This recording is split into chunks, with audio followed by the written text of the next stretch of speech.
Okay. So you covered a story. China warns Israel as a secret deal exposed. China fury over Israeli move. What's that all about?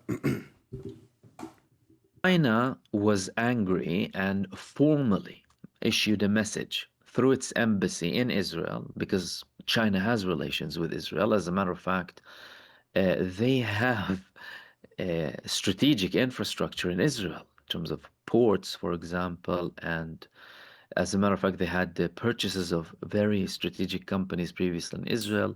They conducted very significant infrastructure work to do with tunnels in Israel before. But, and nevertheless, they were critical of the Israeli atrocities. They were one of the first countries that called for an unconditional ceasefire. Israel wasn't happy with that. And what does Israel do? Israel has a secret meeting with a Taiwanese official. Up until the moment we have a leak in the Israeli media that they were there and they were actually talking about something to do with security, which led the story of well, the fact that Israel helped Taiwan build its own Iron Dome, what they call their Iron Dome system, resurface again. China has a very big problem with that. Mm. Why? Taiwan, from the Chinese perspective, falls under the one China policy. The United States of America and other Western countries, or Western establishments to be more accurate, have this hostile approach against China and other countries too, and constantly try and use certain regions to have this pressure against these countries. Israel is clearly playing a part in this role against China, not only as an extension of the Western establishment in West Asia occupying Palestine. We have to remember that Israel isn't there out of its own accord. Israel wouldn't exist without Western establishment support. But also because China was very, very critical of Israel and its actions, and it actually tried to do things for the benefit of the Palestinian people. So the call for the ceasefire, for example, joining forces with Russia and Brazil in that initial unconditional ceasefire call, then conducting a meeting that included the Palestinian resistance and the Palestinian Authority in China to get the Palestinians to try and form some sort of a coalition or a unity government so they can have a better position internationally, which of course the Palestinian Authority later uh, refused to continue with. But Israel views that and is disturbed by it. So, from their perspective, they wanted to poke China. Not necessarily outright have a confrontation with China because they know it's not like it's going to be a war tomorrow. It doesn't work like that. But they try to poke China, like, okay, you're supporting the Palestinians more than us, for example, and you were one of the initial countries that called for a ceasefire unconditionally after we were attacked. You know how Israel was saying that.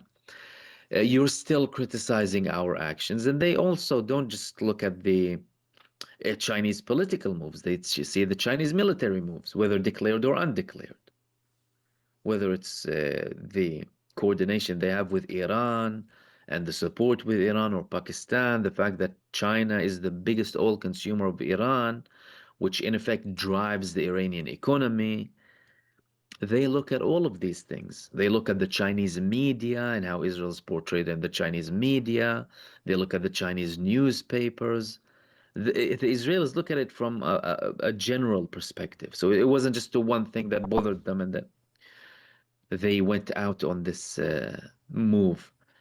So what they wanted was to have a poke against China. Look, you want to do that with us.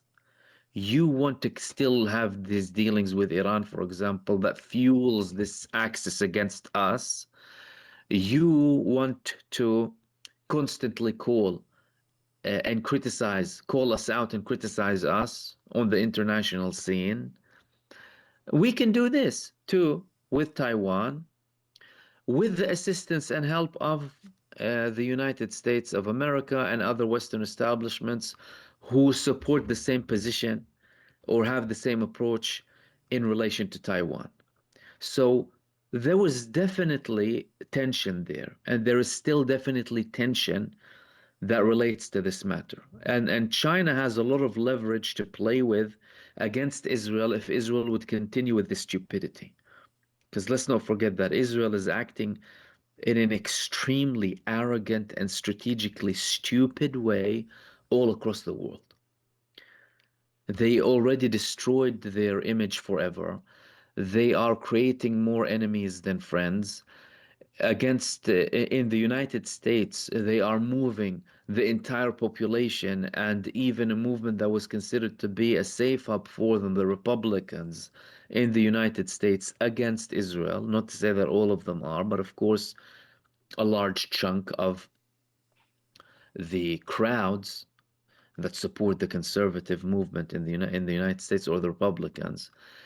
And it's not surprising that they're being that stupid with China.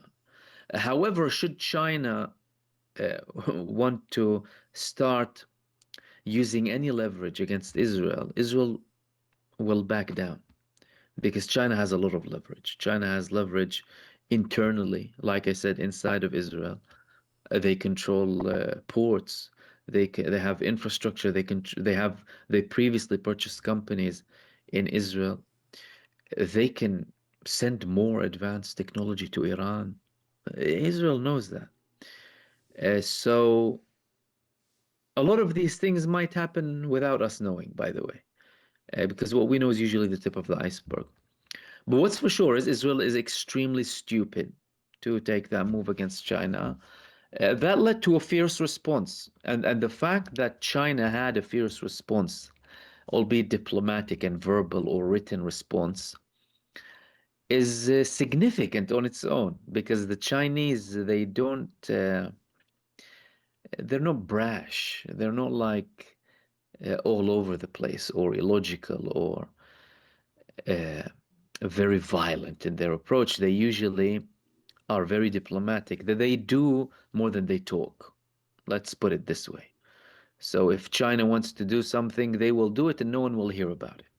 And that's how they grew their economy. That's how they grew their army. That's how they support each country they want to support without anyone knowing anything.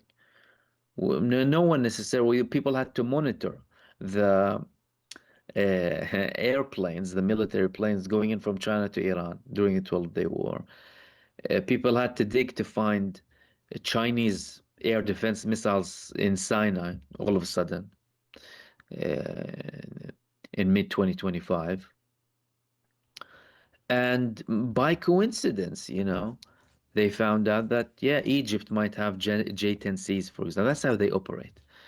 So they usually use diplomacy as their main tool and statement. The fact that they issued a statement with strong criticism for Israel says that they are taking it seriously.